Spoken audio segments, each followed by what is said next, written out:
Labas.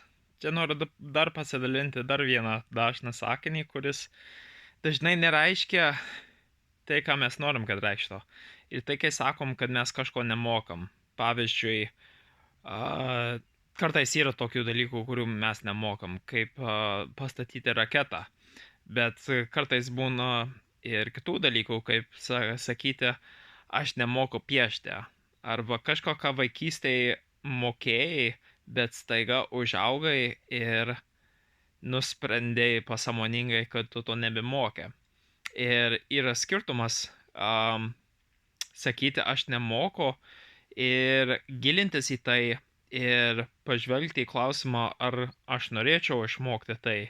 Ir jeigu yra kažkoks noras susijęs su tuo, tai arba negu žinai, kad visai neturi noro tame, tai neturi sakyti, kad aš nemoku, o aš nenoriu.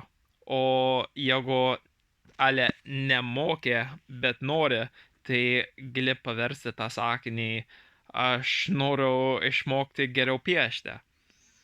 Ir tai čia greitas toks klausimukas užduoti savo, kaip dažnai savo žodžiais sakai kažką, bet pasigilinus į tai galėtum įvardinti kitaip, kad būtų kažkokios ateities.